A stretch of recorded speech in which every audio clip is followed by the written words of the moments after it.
शुक्रिया अदाई करছি সেই মহান জাত পাকের দরবারে যে আল্লাহ রাব্বুল ইজ্জত আমাদেরকে তার দ্বীনের বাস্তবায়নকারী হিসেবে তার একত্ববাদের আওয়াজকে উঁচু করার জন্য করে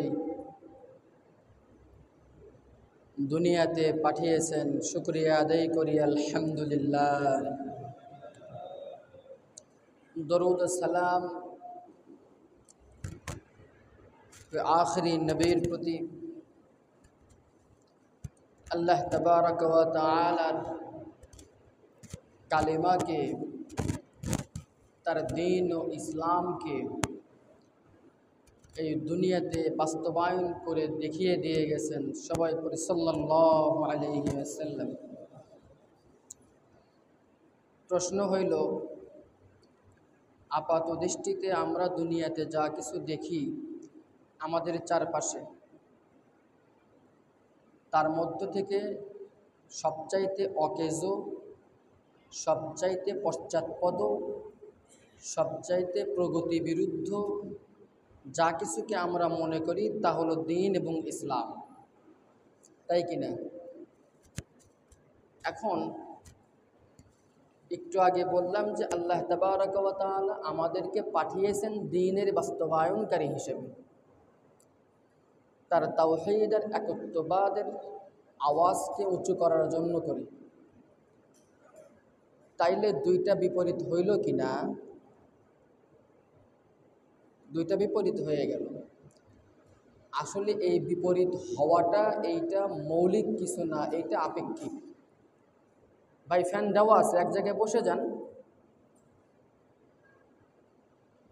এইটা হলো আপেক্ষিক, অর্থাৎ আমাদের চারপাশ, আমাদের পরিবেশ, আমাদের মন ও মগজ এবং মস্তিষ্ক বিভিন্ন পারিপার্শ্বিকতার প্রভাবে প্রভাবিত হয়ে, প্রলুব্ধ হয়ে যখন দ্বীন ও ইসলামকে অহেতুক মনে করেছে, পশ্চাৎপদ মনে করেছে, তখন তাই মনে হচ্ছে। আসলে দ্বীন ও ইসলাম তো পশ্চাৎপদ কিছু না। আল্লাহ তাবারক ওয়া তাআলা আখেরি নবী হিসেবে নবী মুহাম্মদুর রাসূলুল্লাহ সাল্লাল্লাহু আলাইহি ওয়াসাল্লামকে দুনিয়াতে শেষ নবী হিসেবে পাঠিয়েছেন। এর একটি অন্যতম কারণ হইল যে আল্লাহ তাআলা এতগুলো আম্বিয়া পাঠাইছেন, কিয়ামতের আগ পর্যন্ত অনেক সময় চলে যাবে, অনেক রকম মানুষ আসবে, অনেক রকম ফিতনা ছড়াবে। সেই আল্লাহ কি পারতেন না যে আরও একাধিক পয়গম্বর বা নবী আম্বিয়াদেরকে মানুষের হেদায়েতের জন্য পাঠাইতে? পারতেন। কেন পাঠালেন না? এই প্রশ্নের উত্তরের ভিতরেই আগের প্রশ্নের জবাব লুকায়িত আছে।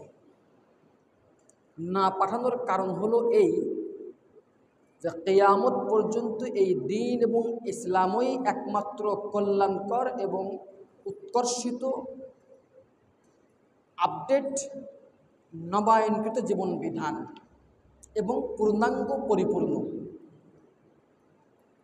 সুতরাং সেটেলড ইস্যু যেটা হয়, সমাধানকৃত বিষয় যেটা হয়, এই বিষয়টাকে নতুন করে আর সংশোধন করার দরকার হয় না, বরং মাঝে মধ্যে ভুলে গেলে ওইটা খুলে দেখে নেওয়া হয়। উকিল ওকালতি করতে গেছে, মুফতি সাহেব ফতোয়া দিতে গেছে, বিচারক বিচার করতে গেছে, যদি কোনো ধারা, কোনো উসুল, কোনো আইন, কোনো ফিকহ, কোনো বিষয়ে যদি তার খটকা লাগে, সঙ্গত কারণেই যদি সে নিজের মনস্তাত্ত্বিক দ্বন্দ্বের দোলাচলে নিপতিত হয়, তখন সে তার আগের সমাধানকে বের করে দেখে, তাই কি না? নতুন করে করার দরকার হয় না। ঠিক তেমনিভাবে প্রথম কথা হলো, যেহেতু কিয়ামত পর্যন্ত এই দ্বীন ও ইসলামই থাকবে, এটাই কল্যাণকর, সুতরাং আর আম্বিয়ার দরকার নাই। দুই নম্বর কথা হলো, যেহেতু পাতা খুললেই সমাধান রেডি হয়ে আছে, সুতরাং সেই সমাধানকৃত বিষয়ের জন্য নতুন করে আম্বিয়া পাঠানোরও আর দরকার নাই। কথা বুঝে আসছে? তাহলে কি বোঝা গেল? দ্বীন এবং ইসলাম, কোরআন এবং সুন্নাহ, ঈমান ও ইসলাম, এইগুলো কিয়ামত পর্যন্তর জন্যই আল্লাহ তাবারক ওয়া তাআলা পরিপূর্ণ করে দিয়ে দিয়েছে। সুবহানাল্লাহি ওয়া বিহামদিহি। এর ভিতরে বিন্দুমাত্র সন্দেহের কোনো অবকাশ নাই। কারণ মুমিন বলতেই তার ঈমানের মৌলিক 4টি বিষয়ে একদম ফান্ডামেন্টাল প্রিন্সিপাল রুলস আছে 4টা, একদম প্রিন্সিপাল, সবার প্রথমে সবার আগে। তার ভিতরে 1 নম্বর হলো তাওহীদুল উলুহিয়্যাহ, অর্থাৎ একমাত্র এবং শুধুমাত্র আল্লাহই ইলাহ এবং মালিক ও খালেক। এর ভিতরে কি কোনো কেউ ইখতিলাফ করে? কেউ কিন্তু করে না। মুসলমান যে বা যারা সবাই কিন্তু এটা মানে। বিএনপি হোক, আওয়ামী লীগ হোক, জামাত হোক, কওমি হোক, আলিয়া হোক, শিয়া হোক, সুন্নি হোক, মানে কিনা। 2 নাম্বার হলো তাওহীদুল আসমা ওয়াস সিফাত, অর্থাৎ আল্লাহ তাবারক ওয়া তাআলার সাথে সংশ্লিষ্ট কিছু গুণাবলী যেগুলো একমাত্র এবং শুধুমাত্র তার সাথেই সঙ্গতিপূর্ণ, এগুলো তার জাতের সাথে একত্রীকরণ, তার থেকে পৃথক কিছু নয়। যেমন আল্লাহ গফুর, ক্ষমাশীল, আল্লাহু সামিউন, আল্লাহু বাসীরুন, সব কিছু দেখেন, সব কিছু শোনেন, আল্লাহু কাদিরুন, আল্লাহ সর্বশক্তিমান। এই যে গুণাবলী যেগুলো, এইগুলোর ক্ষেত্রেও কিন্তু কারো কোনো দ্বিমত নাই। 3 নম্বর বিষয় হলো তাওহীদুল উবুদিয়্যাহ, সকল ধরনের ইবাদত, সকল ধরনের উপাসনা, আরাধনা, নিবেদন, প্রশংসা, স্তুতি, যা কিছু হোক না কেন সবই আল্লাহর জন্য। কার জন্য? আল্লাহর জন্য। এই ক্ষেত্রে একটু ভিন্নতা দেখা যায় কি, যে সবাই আল্লাহর জন্যই করে, সবাই আল্লাহর জন্য করে, সবাই আল্লাহর জন্য করে, কিন্তু এই করার পদ্ধতিগত ভিন্নতা আছে, পদ্ধতিগত ভিন্নতা আছে। যেমন কেউ মাজারের মাধ্যমে আল্লাহর কাছে ইবাদত পৌঁছাইতে চায়, কেউ অমুকের মাধ্যমে বা ওই পদ্ধতিতে এই পদ্ধতিতে পৌঁছাইতে চায়। এই যে পদ্ধতিগত ভিন্নতার কারণে সেইটা আলাদা ব্যাখ্যা বিশ্লেষণযোগ্য, যে এটা গ্রহণযোগ্য হবে কি হবে না, এটা একটা। তো সেই আলাপে আজকে যাব না। তাহলে 1 নম্বর তাওহীদুল উলুহিয়্যাহ, আল্লাহ এক, এই ক্ষেত্রে কারো কোনো দ্বিমত নাই। 2 নম্বর তাওহীদুল আসমা ওয়াস সিফাত, আল্লাহর গুণাবলী শুধুমাত্র তারই জন্য এবং তারই সাথে আত্মীকৃত হয়ে আছে, এটা পৃথক কিছু না। 3 নম্বর তাওহীদুল উবুদিয়্যাহ, ইবাদত তারই জন্য। 4 নম্বর তাওহীদুল হাকিমিয়্যাহ, তাওহীদুল হাকিমিয়্যাহ, অর্থাৎ দুনিয়াতে বিধান চলবে আল্লাহ তাবারক ওয়া তাআলার। দুনিয়াতে বিধান চলবে কার? আল্লাহ তাবারক ওয়া তাআলা। আল্লাহ তাবারক ওয়া তাআলা বলে দিয়েছেন যে পূর্ণাঙ্গ জীবন বিধান। এই কথাটা কি শুধু মুখে মুখে বলার জিনিস, স্লোগানের জিনিস? ইসলামই একমাত্র পূর্ণাঙ্গ, আর কোনোটা পূর্ণাঙ্গ নয়। একজন সাধারণ মানুষ যে এত ধর্মকর্ম জ্ঞান গরিমা বোঝে না, তাকেও যদি বলা হয় যে আপনি এটা খোঁজ খবর নিয়ে দেখবেন, সে 1 সপ্তাহ পরে রেজাল্ট দেবে, হ্যাঁ হুজুর পেয়ে গেছি। আসলেই পূর্ণাঙ্গ সমাধান ইসলামের ভেতরেই আছে। কোন সেক্টরের সমাধান নেবেন, কখনকার সমাধান নেবেন, কোন সময়ের সমাধান নেবেন, 24 সালের সমাধান নেবেন না আরও আজ থেকে 100 বছর পরের সমাধান নেবেন, পরিবারের সমাধান নেবেন না সমাজের নেবেন না রাষ্ট্রের নেবেন, প্রতিবেশীর ক্ষেত্রে নেবেন, নিজের একান্ত সময়ের সমাধান নেবেন, কোনটা নেবেন, সব আছে। এই যে স্বল্প জায়গার ভেতরে আল্লাহ তাবারক ওয়া তাআলার বিধানকে বাস্তবায়ন করা, বাস্তবায়ন প্রত্যাশা করা এবং আল্লাহর বিধান বই অন্য কিছুই কমপ্লিট পূর্ণাঙ্গ এবং কল্যাণকর নয়, এ কথা বিশ্বাস করা, এটা হলো ঈমানের প্রিন্সিপাল যে 4টা রুলস আছে তার ভেতর থেকে একটা। তাহলে কি বোঝা গেল? যদি আমি আল্লাহ তাবারক ওয়া তাআলা, যদি নিজেকে মুসলমান বলে দাবি করি, তাহলে আমাকে অবশ্যই স্বীকার করতে হবে এবং বিশ্বাস করতে হবে যে আল্লাহ তাবারক ওয়া তাআলা প্রদত্ত, নবী সাল্লাল্লাহু আলাইহি ওয়াসাল্লাম কর্তৃক আনিত যতগুলো বিধান আছে, সেটা নিজের ব্যক্তি কেন্দ্রিক হোক, সমাজকেন্দ্রিক হোক, পরিবার কেন্দ্রিক হোক, রাষ্ট্রকেন্দ্রিক হোক, অর্থনীতি কেন্দ্রিক হোক, আইন সালিশ কেন্দ্রিক হোক, বাজার কেন্দ্রিক হোক, যেই কেন্দ্রিক হোক না কেন, সেই জায়গাতে আল্লাহর যে বিধান আছে এটাই একমাত্র বাস্তবায়নযোগ্য। এর ভিতরেই কল্যাণ এবং শান্তি আছে, এর ভিতরেই শৃঙ্খলা আছে, অন্যথায় অন্য কিছুর ভিতরে নাই এবং থাকতে পারে না। অন্য যত কিছুই বাস্তবায়ন করা হোক না কেন, শান্তি আসতে পারে না। এটা কিন্তু শুধুমাত্র জজবাতের খাতিরে নয়, ইমানের মৌলিক যে প্রিন্সিপাল 4 রুলস আছে এর ভিতর থেকে একটা। তার মানে যদি কোনো ব্যক্তি বলে যে আল্লাহকে অস্বীকার করলাম, তাইলে সে মুসলমান না কাফের? কাফের। যদি কোনো ব্যক্তি বলে আল্লাহর সিফাতকে অস্বীকার করলাম, ইমান থাকবে না, চলে যাবে?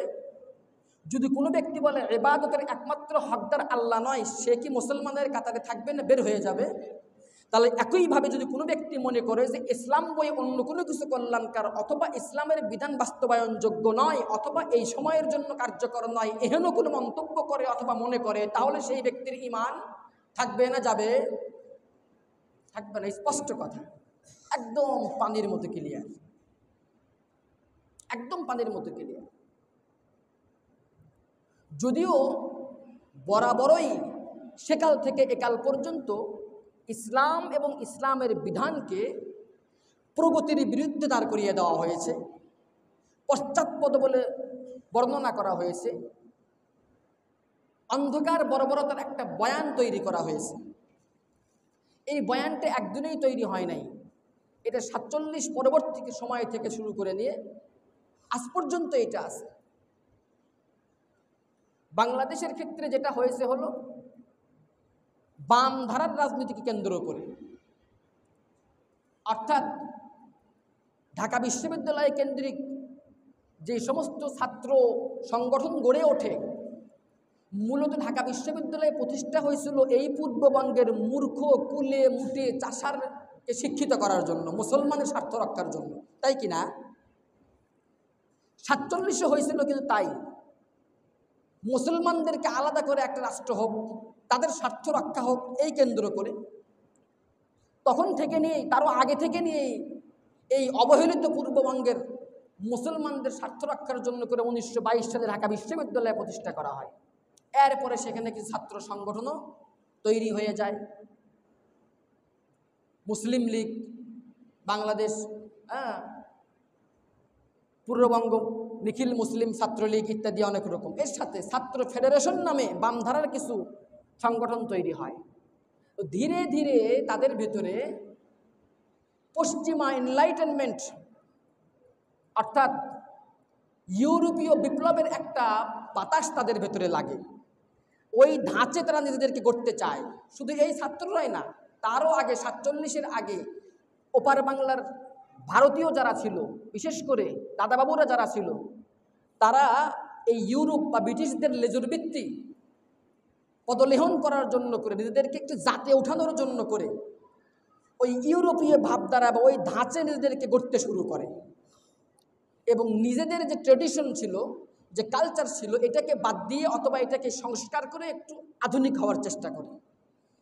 তারই ধারাবাহিকতায় ঢাকা বিশ্ববিদ্যালয়ের প্রতিষ্ঠার পরে এই বামধারার ছাত্র ফেডারেশন যারা ছিল, যা বর্তমানে ছাত্র ইউনিয়ন নামে পরিচিত, এরা তখন থেকেই এই প্রগতির নাম দিয়ে একটু জাতে ওঠার জন্য করে ধীরে ধীরে তারা এই বাংলা ভাষার ভিতরে সংস্কার করতে শুরু করে, বাংলার যে কালচার আছে এটার ভিতরে সংস্কার করতে শুরু করে, বাঙালিয়ানা বলতে ওপার বাংলার যে হিন্দুয়ানি কালচার এটাকে নিজেদেরকে আত্মীকরণ করতে শুরু করে এবং ওই কালচারগুলোকে সহজকরণ যাকে বলা হয়, যেমন কপালে টিপ পরা, পহেলা বৈশাখের আবিষ্কার, বিভিন্ন রকম রবীন্দ্র চর্চা শুরু করা, তাদের হাত দিয়ে শুরু হয়। তো পর্যাপ্ত দ্বীনি জ্ঞানহীন মুসলিম ছাত্র সংগঠন যারা ছিল তাদের ভিতরে এটা আবার প্রভাবিত হয়, তাদের প্রভাবটা এখানে চলে আসে। ধীরে ধীরে দেখা গেল ৪৭-এর চেতনাও দূর হয়ে গেল, ৭১-কে ইসলামের বিরুদ্ধে দাঁড় করানো হলো, বলা হলো যে ওই সবগুলোই বাঙালিয়ানা। তার বিপরীতে এই পূর্ববঙ্গের মুসলিমদের যে ট্রেডিশনাল কিছু কালচার, এইগুলোকে তারা পশ্চাৎপদ আখ্যা দিল, অন্ধকার বলে আখ্যা দিল, বর্বরতা বলে আখ্যা দিল। ধীরে ধীরে ধীরে ধীরে এই চল শুরু হয়ে গেল। আর তাদের এই প্রচেষ্টার কারণে সেই সময় ছায়ানট, উদীচী এই ধরনের কিছু সাংস্কৃতিক সংগঠন তৈরি হয়ে যায়, যা আজও সক্রিয় আছে। আজও কি আছে? সক্রিয় আছে। যার কারণে ঢাকা বিশ্ববিদ্যালয়ে প্রাচ্যের অক্সফোর্ড হওয়ার পরেও সেখানে আজও যদি কোনো ভিসি নামাজের ইমামতি করে, তাহলে কারো কারো চোখ কপালে ওঠে। ওঠে কি না? তার যোগ্যতা কি আছে, সে কি করতে পারবে, এটা ম্যাটার না। বরং এমন কাউকে বসাও যে ইসলামকে বর্বরতা আখ্যা দেবে, ইসলামের শরিয়ার বিরুদ্ধে মানুষের ঘৃণার উদ্বেগ করবে এবং সমাজের ভিতরে ইসলাম বিরুদ্ধে একটা চর্চা করে দেবে, এদেরকে বসাও। তারা গান করতে পারবে, অসুবিধা নাই। তারা সব রকমের চর্চা করতে পারবে, অসুবিধা নাই। কিন্তু নামাজ পড়লে, কোরআন তেলাওয়াত করলে বা এই ধরনের কোনো কিছু হইলে শেষ। এই ধারাবাহিকতায় আজও পর্যন্ত এই বাম ধারা সক্রিয় আছে। এরা সমাজের কোনো ভালো কাজে আগায় আসবে পাবেন না এদেরকে আপনি। তার ভরি ভরি উদাহরণ দেওয়া যাবে। অতি সম্প্রতি আমাদের দেশের প্রেক্ষাপটে ঘটে যাওয়া একের পর এক ঘটনা, একের পর এক ঘটনা, এই ঘটনার পজিটিভ দিকগুলোতে এদেরকে আপনি পাবেন না, নেগেটিভ দিকগুলোতে এদেরকে আপনি আসামের কাঠগড়ায় দেখতে পাবেন। কথা বাস্তব কিনা? যার কারণে এই ধারাবাহিকতার কিছু সংগঠন, সেটা নারীবাদের নাম দিয়ে হোক, সেটা আরও কিছু বাদের নাম দিয়ে হোক, এই যুব সমাজ থেকে শুরু করে নিয়ে আপামর জনসাধারণের মস্তিষ্ককে ধোলাই করার কারণে এবং সুদীর্ঘ সময় ইসলামের সঠিক চর্চা না থাকার কারণে আমাদের কাছে মনে হয় যে আজও কি ইসলাম বাস্তবায়ন সম্ভব? ওই যে প্রথম যে কথা, আল্লাহ বলতেছেন এর ভিতরেই কল্যাণ, এটাই সমাধান। আমাদের কাছে মনে হচ্ছে কেমনে সম্ভব এটা? কেন হয়েছে? সুদীর্ঘ সময় এই চর্চা না থাকার কারণে, এর বিপরীতে অন্য কিছু আমাদের উপরে চাপায় দেওয়ার কারণে। অথচ এটা ইমানের একটা অংশ, ইমানের একটা মৌলিক অঙ্গ। নিজেকে মুসলমান দাবি করবে কোনো মুসলিম, অথচ সে শরিয়াহ চাইবে না, সে তো মুসলিমই না। স্পষ্ট ক্লিয়ার কথা। কোনো মুফতি ফতোয়া দেখ আর না দেখ, সে নিজের কাছে নিজেই ইসলাম থেকে খারেজ হয়ে যাবে। কথা বুঝতেছেন? খুব তাত্ত্বিক আলাপ, খুব করে শুনবেন। না বুঝলে আবার পাল্টা কোশ্চেন করবেন, কারণ কিছু বিষয় আছে না বুঝে উঠে গেলে ক্ষতি হয়। অ্যান্টিবায়োটিক খাইলেন, ডোজ কমপ্লিট করলেন না, তাইলে ওইটা রেজিস্ট্যান্স হয়ে যায়, যায় কি না? এটা অ্যান্টিবায়োটিক।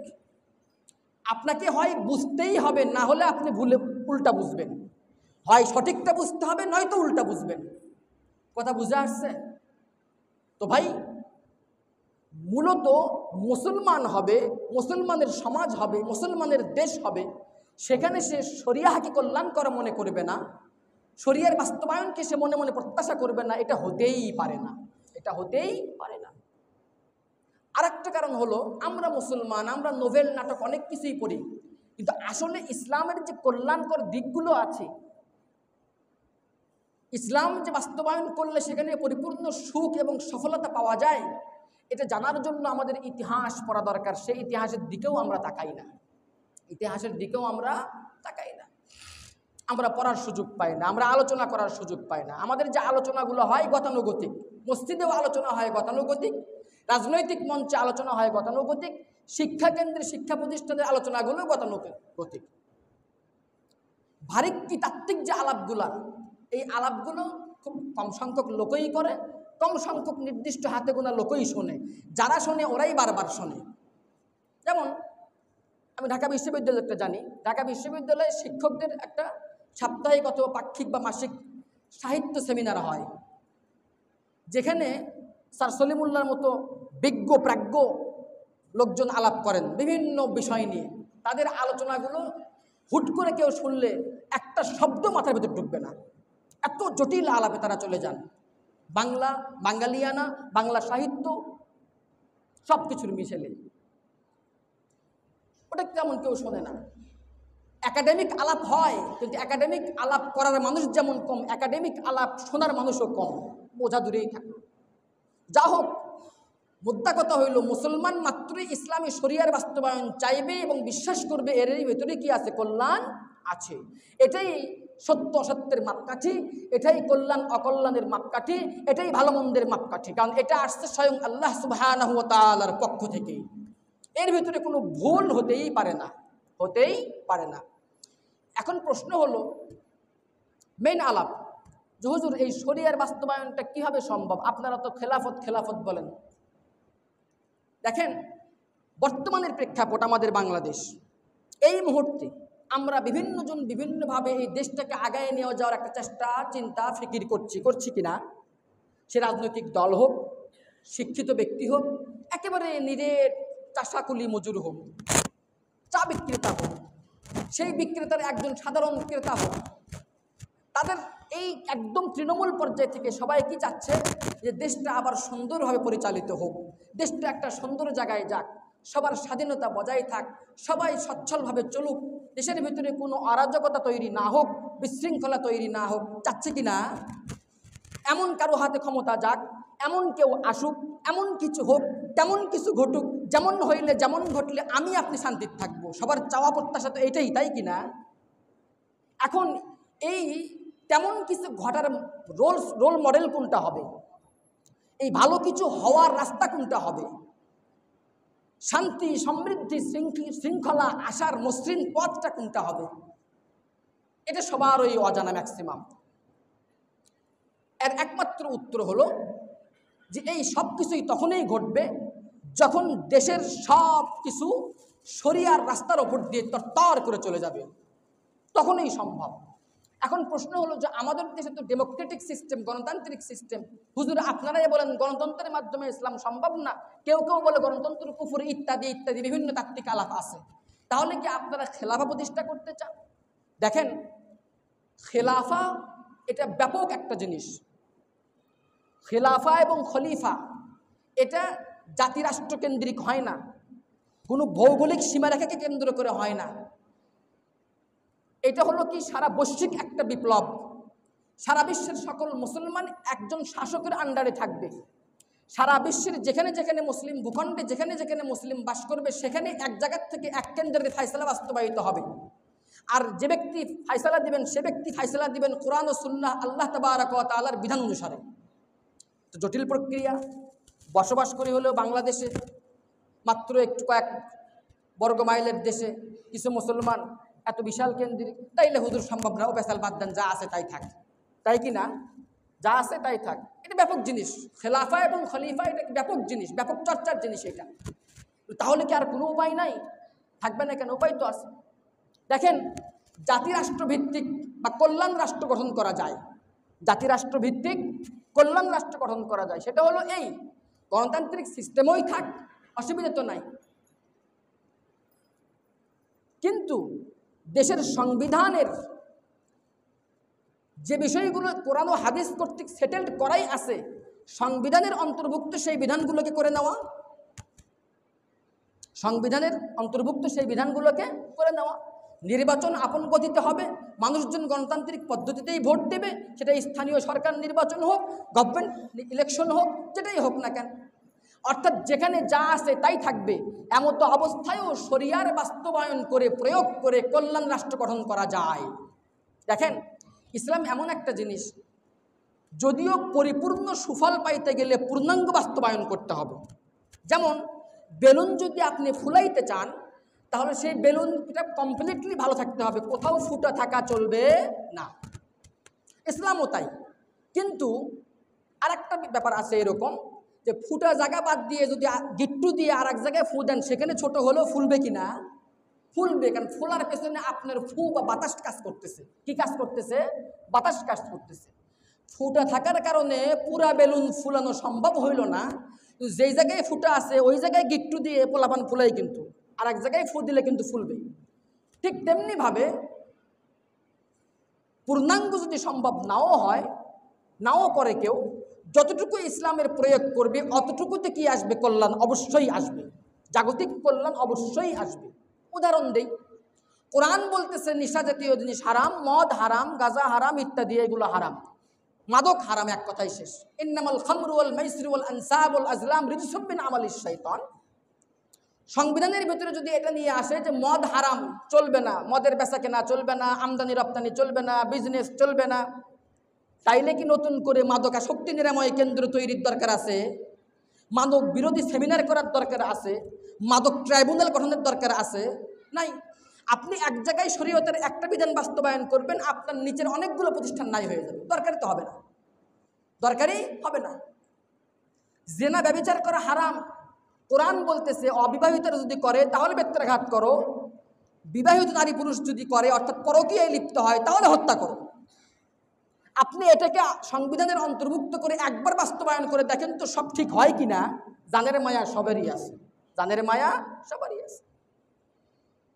এরকমভাবে আরও যা যা বিষয় আছে, অর্থাৎ সংবিধানের মধ্যে ইসলামী শরিয়া কোরআন ও হাদিসের আইনগুলো নিয়ে আসা, আর স্থানীয়ভাবে রাষ্ট্রীয় যে বিষয়গুলোর উদ্ভূত পরিস্থিতি সমাধানের ক্ষেত্রে যেগুলোর কি নাই, সরাসরি কোনো বিধান বা সমাধান দেওয়া নাই, সেইগুলো পরস্পরে আলোচনা করে ইসলামের বিরুদ্ধে যাতে না যায়, শরিয়ার বিরুদ্ধে যাতে না যায়, ওলামায়ে কেরামদের সাথে আলোচনা করে এইটা বাস্তবায়ন করা সম্ভব। এখন প্রশ্ন হলো, তাইলে তো হুজুর দেশে সব মৌলবাদীতে ভরে যাব, তাহলে তো আর সংস্কৃত হইল না। কেন হবে না? আপনি দেখেন অনেক দেশেই আছে, আপনি ইন্দোনেশিয়াতে দেখেন, আপনি মালয়েশিয়াতে দেখেন, তারা কি উন্নত না অনুন্নত? উন্নত না অনুন্নত বলেন? তাহলে সম্ভব। বলে হুজুর তাহলে আমাদের দেশে আরও যে সমস্ত অন্যান্য ধর্মাবলম্বী যারা আছেন তাদের ক্ষেত্রে কি হবে? ইসলামই তাদের সুনিশ্চিত সমাধান দিয়েছে এবং তাদের পরিপূর্ণ সুরক্ষা দিয়েছে, আর কেউ দেয় নাই, ইতিহাসেও দেয় নাই, দিতে পারে নাই, পারবেও না। এ কথাও বিশ্বাস করতে হবে। যদি এখানেও হোপলেস হয়ে যান, আশাহত হয়ে যায়, অথবা মনে করি না এরকম সমাধান সম্ভব না, তাইলে ঈমান থাকবে না। বলে হুজুর আপনি কি জোর করে ঈমান কায়রা নেবেন? ভাই জোর করার কিছু না। আদ-দীনু ইসরুন ওয়ালা উসরুন, ফিতরাতাল্লাহিল্লাতী ফাতারান নাস আলাইহা, আল ইসলামু দীনুল ফিতরাহ। ফিতরতের ধর্ম, স্বাভাবিকতার ধর্ম, ন্যাচারাল রিলিজিয়ন, প্রাকৃতিক ধর্ম, সামঞ্জস্যপূর্ণ ধর্ম হলো ইসলাম। সুতরাং আপনি যদি একটু চোখ বন্ধ করে চিন্তা করেন, দেখবেন কোথাও কোনো না ইনসাফি বেইনসাফি দেখতে পাবেন না, সে আপনার সাথে হোক অথবা বিপরীত ধর্মের কোনো কারোর সাথে হোক, বিপরীত ধর্মের কোনো কারোর সাথে হোক। এজন্য আমাদের বর্তমান সময়ে মনে মনে প্রত্যাশা করা দরকার, এটা প্রত্যাশা করা দরকার, এটা নিয়ে আলোচনা হওয়া দরকার। এ ধরনের শর্ত ম্যান্ডেটেড গণতান্ত্রিক রাজনৈতিক দলগুলোকে দেওয়া দরকার। বলে হুজুর এই জন্য জামাত ইসলাম আছে, এই জন্য চরমনাই আছে। কেন ভাই? বিএনপি হোক অথবা আরও সমান যে সমস্ত রাজনৈতিক দল আছে তারাও তো মুসলমান, তারা যদি ক্ষমতায় যায় তাদের কাছ থেকে তো আমরা এটা প্রত্যাশা করতে পারি কি না? এগুলো কিন্তু খোলামেলা আলাপ করছি, খোলামেলা আলাপ। এইগুলা যেই যাক না কেন সবার জন্য আমাদের দরজা খোলা। কে যাবে এটা তারা নির্ধারণ করবে, আল্লাহ নির্ধারণ করবে। তবে যারাই যাক না কেন তাদের কাছ থেকে আমরা আগামী বাংলাদেশে অবশ্যই প্রথম কথা হলো কোরআন সুন্নাহ বিরোধী কোনো আইনের প্রণয়ন, তার প্রয়োগ, বাস্তবায়ন এটা আমরা চাই না। দ্বিতীয় কথা হলো পাশাপাশি এই দেশের স্বার্থে, দেশের গণমানুষের স্বার্থে প্রকৃত অর্থেই কল্যাণ আনয়নের জন্য করে ইসলামী শরিয়া ভিত্তিক শাসন ব্যবস্থা আমরা চাই। এর দ্বারাই দেশ পিছিয়ে পড়বে না। হ্যাঁ, এর দ্বারাই তারা পিছিয়ে পড়বে যারা একদিন পর্যন্ত চিল্লায় চিল্লায় কোনো উন্নতি করতে পারে না। হ্যাঁ, উন্নতি এতটুকু করছে, ব্লাউজের হাতা এখান থেকে এই পর্যন্ত নিয়ে আসছে, ব্লাউজের হাতা এখান থেকে এই পর্যন্ত নিয়ে আসছে, ঘরের নারীকে বাইরে বাইরে জিনার ব্যভিচারকে আম করে দিছে। এই তো উন্নতি করছে, আর কি করছে? বাস্তবতা হলে এইগুলো কথাগুলো চিন্তা করে দেখবেন, মিলায় দেখবেন। রূঢ় কিছু বাস্তব সত্য তুলে ধরলাম আজকে। এজন্য ভাই আমরা আল্লাহর কাছে দোয়া করবো, আল্লাহ আমরা একটু তোমার বিধানের শাসনের যে সুখ আর শান্তি যেটা দেখতে চাই, যেটা খোলাফায়ে রাশিদিনের আমলে ছিল, যেটা ইসলামী আব্বাসী খেলাফত উমাইয়া খেলাফতের আমলে ছিল, যেটা নবী আলাইহিস সালাতু ওয়াস সালামের জীবদ্দশায় ছিল, যেখানে একজন নারী ক্রোশের পর ক্রোশ রাস্তায় একা হেঁটে যায়, তার কোনো নিরাপত্তার কোনো ভয় থাকে না, সে নিরাপদ। রাসূলের ওয়াদা এটা যে অচিরেই এমন এক সময় আসবে যে সময় অমুক জায়গা থেকে অমুক জায়গা পর্যন্ত একজন নারী একাকী রমণী হেঁটে যাবে, কিন্তু তার কোনো ভয় থাকবে না। চিন্তা করা যায়? আজকে জাগতো, আজকে ভার্সিটির অঙ্গনে শিক্ষার্থী নিরাপদ না, বাসের ভেতরে যাত্রী নিরাপদ না, মলেস্টের শিকার হয় কি না? হাসপাতালে যান, যেখানেই যান, যেখানেই ভিড় সেখানেই সমস্যা। কেন হচ্ছে? মনের ভেতরে নৈতিক মূল্যবোধটা নাই। শুধুমাত্র আইন প্রণয়ন করলেই হবে না, বরং আপামর জনসাধারণের মাঝে নৈতিক মূল্যবোধ, সোশ্যাল ভ্যালুস, ইসলামিক ভ্যালুস এইগুলো বাস্তবায়ন করার জন্য করে আলোচনা, পর্যালোচনা, নসিহার ব্যবস্থা করা। আল্লাহ তাবারক ওয়া তাআলা আমাদের সবাইকে বোঝার এবং